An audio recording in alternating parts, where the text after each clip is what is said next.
You can't even imagine what a secret world is hidden behind the veil of North Korea. Today, you'll see shocking footage that was secretly smuggled out of a country where photography is not just an art, but a dangerous adventure.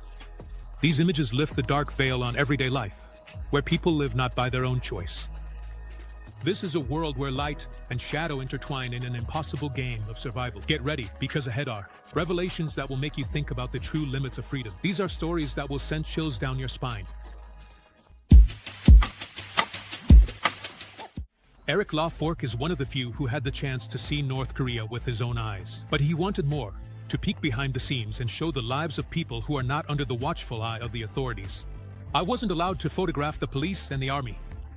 Eric recounts. He took thousands of pictures, capturing ordinary people and representatives of the authorities. After Lawfork returned from his 6th trip to North Korea in 2012, the government learned about his activities and demanded he delete the photos.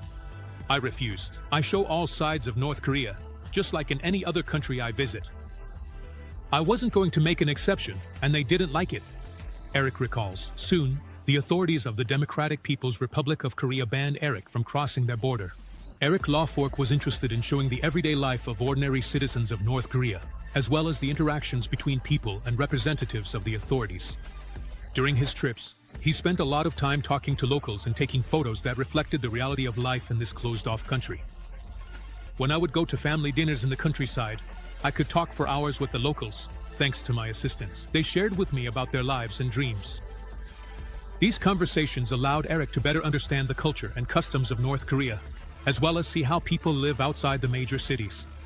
Eric Lawfork's activities as a photographer and researcher represent an important contribution to understanding everyday life in North Korea. His work allows us to see this country from a different perspective, beyond official representations and stereotypes. A country shrouded in a veil of secrecy and seemingly frozen in time, North Korea. Not everyone can get in, and any information is carefully controlled. But photographer Michael Hunovets managed to sneak into this mysterious country and capture the everyday life of its inhabitants. To do this, he had to take risks and even secretly smuggle out the photos he took. Michael was able to slip away from his escort, who resembled more of a guard, and take these unique shots. Michael managed to capture on camera what the state so diligently hides from foreign eyes. I was threatened with arrest if they found such photos. Did you take a lot of shots? Too many, my guide said.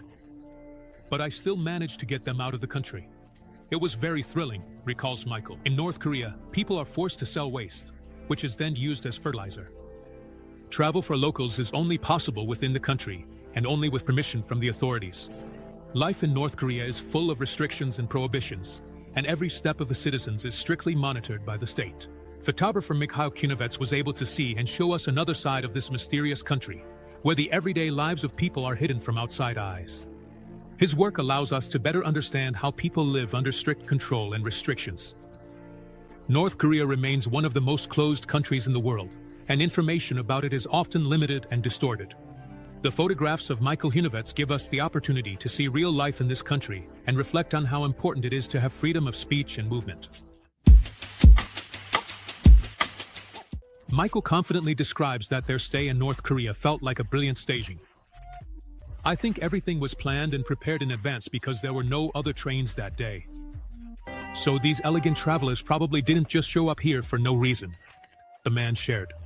In the capital, we were met by guides who accompanied us throughout our stay and told us when to go to bed and when to get up.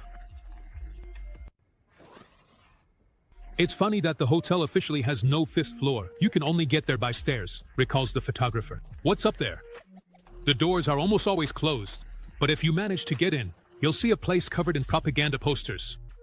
Some believe the floor is used for spying on guests. Michael hardly interacted with the locals. Most of the waiters seemed scared to him. I hasten to add that those who have the right to live in Pyongyang are privileged people. They wear a badge that cannot be bought. Life without electricity. It seems like just tales from the past. These days, but for North Korea, it's a reality.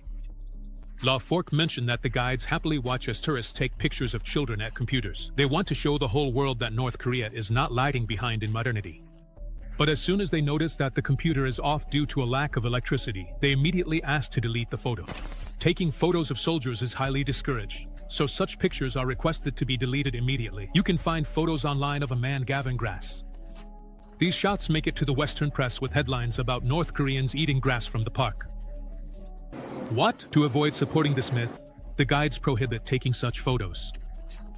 It is also forbidden to photograph people showing clear signs of exhaustion and malnutrition. Only in recent years have cars started appearing on the roads. Children still play on the main highway as if it's their backyard. The subway is considered the deepest in the world, as it was designed not only as a transportation system, but also as a bomb shelter.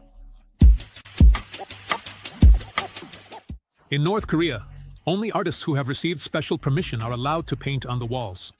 Before a drawing is finished, it cannot be photographed. You can't take pictures of people who are fooling around or joking if images of political leaders are in the frame. While visiting a dolphinarium, you can photograph dolphins, but filming soldiers is prohibited. If an official falls asleep during a church service and you captured it, the photo will be demanded to be deleted because showing officials in an unfavorable light is prohibited. There are homes in rural areas that are much more affluent than others. Such homes often attract tourists. But the details can reveal how hard life is for these people. For example, the homes lack running water, and the bathtub is used for storing water. Children from poor families are forced to work hard, but their labor cannot be photographed. The North Korean army is one of the largest in the world, but soldiers often have to do menial labor instead of military training. It's not hard to take pictures in the demilitarized zone between North and South Korea, but if you get too close to the soldiers, they will stop you, says the photographer. According to him, outside of Pyongyang and other major cities, local residents have a hard time. Life in many parts of North Korea is harsh and far from Western standards, he shares in his observations.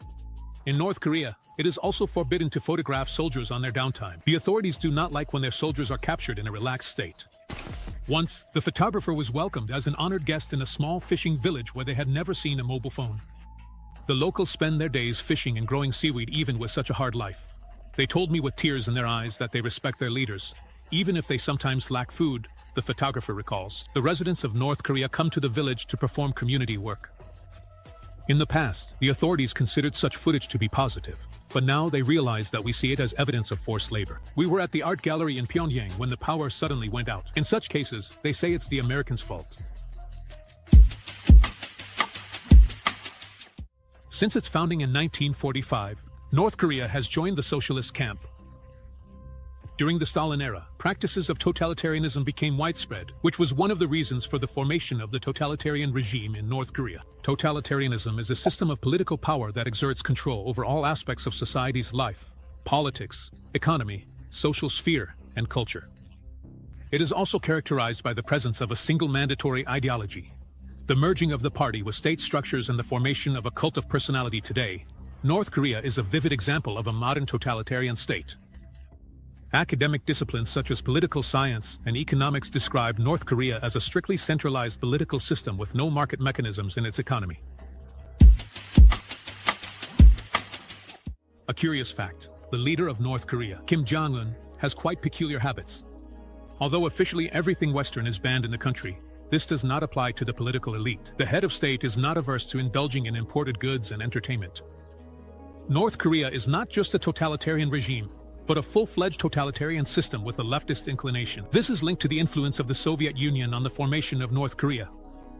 In summary, it can be said that North Korea is a modern totalitarian regime of a leftist orientation, possessing all the classic features of totalitarianism: a cult of personality, control over all spheres of life, a single ideology, and is one of the most anti-democratic regimes.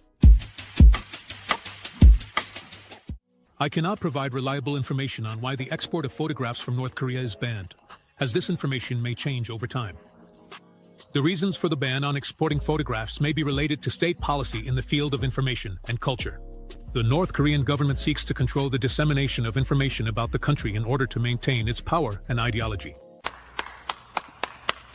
Photographs may contain information about people's lives, culture, and politics that could be used against the government. Moreover, photographs can become a source of inspiration for people outside of North Korea. They can see life in that country and compare it to life in their own countries. This can lead to critical thinking and questions about the North Korean government's policies. It is also worth noting that the ban on exporting photographs may be related to the government's economic interests. North Korea aims to preserve its cultural values and traditions, which may attract tourists and investors. The ban on exporting photographs helps maintain control over information about the country and its culture. However, the ban also draws criticism from the international community. Many believe that this ban violates human rights regarding freedom of speech and information. Additionally, the ban may hinder the development of tourism and cultural exchange between North Korea and other countries. In the Democratic People's Republic of Korea, there is a developed film industry that produces movies in the spirit of socialist realism with a Korean twist. In addition to feature films, animated films are also created in North Korea. It is claimed that North Korean animators often take on orders for European and American studios. Both traditional Korean sports and many Western ones are popular in the country. The people of North Korea are passionate about physical culture, and the state supports the development of sports disciplines. Since 1975, North Korea has transitioned to universal compulsory 11-year education, including 1 year of preschool education. This ensures a high level of literacy among the population. In higher and secondary vocational education, training in technical specialties predominates. The largest higher education institution in North Korea is Kim Il-sung University. Here, future specialists are trained in various fields of science and technology. The country's economy is a mixed system with a significant degree of government intervention. A notable feature is its isolation from the rest of the world. And since the early 1960s, North Korea has not published any economic statistics, so all data about its economy is based on external expert assessments. North Korea is a unique state with its own specific culture, education, and economy. Despite some limitations, the country continues to develop and strengthen its position on the world stage. The ban on exporting photographs from North Korea is a complex issue that requires deeper examination. On one hand, it may be justified by state policy and economic interests.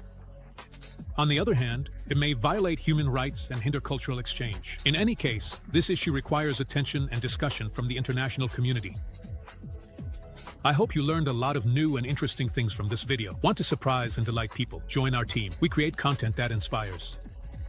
If you know how to edit videos, voice over clips, or write interesting scripts, we would be happy to have you on the team. Message our Telegram bot and let's make the world brighter together.